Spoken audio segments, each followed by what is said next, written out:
Senator Christopher Bongo and Senator Franklin Drilon continued their interpellation on the proposed local hospital bill. The debate veered away from the main issue at times and even got a bit personal, eventually refocusing back to the main agenda, providing better service to Filipinos in this time of the pandemic, and whether the Senate will act as an impediment or catalyst for change. Eunice Monte has this report.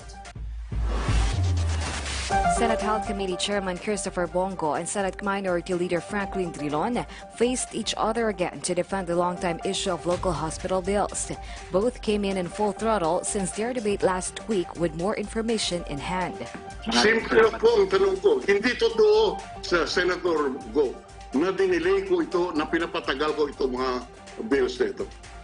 I'm referring po dun sa ating 4 na oras na pagdedebate. Go is still pushing for the passage of the local hospital bills, which are aimed at improving and establishing public hospitals in different parts of the country. Responding to the concerns raised by the minority floor leader, Go said that the need for these local hospital measures take precedence over some policy concerns, given that the country is still in a public health emergency. We are in the middle of the health crisis. Kung pwede lang po sana, Mr. President, tulungan nyo na lang po maipasa ito. Let me repeat, gagawa tayo ng mga hospital dahil walang saksalo ng LGU. We cannot force LGUs to fund it kung hindi nila kaya. He said that some LGUs have been coming to the national government for aid, prompting the latter to step in now rather than rely on the local government units to take the cudgels. Drilon said as minority leader, it is his job to scrutinize all the bills.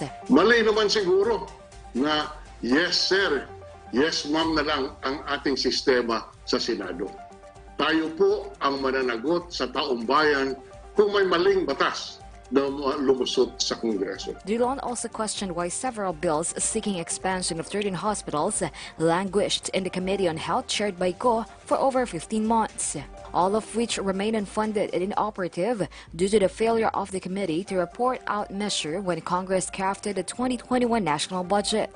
Kung tayo po ay concerned sa buhay ng ating mga kababayan, dapat po noong kaagad, isang taong nakalipas, ay dapat nagawa na natin ito. But Go denied the accusations of delay by Drilon, saying he completed the documents first before presenting it to the plenary. Many factors contributed to the time it took to report these bills to plenary.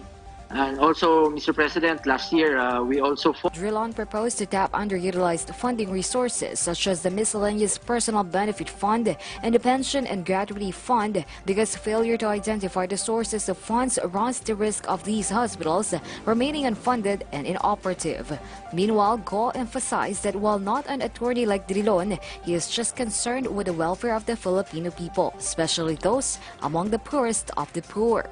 Buhay po ng bawat Pilipino ang nakataya dito, Mr. President. Nandiyan na po ang plano, may pondo na po. Sabi ng DBM, suportado po ito ng DOH. Pasado na ito sa lower house.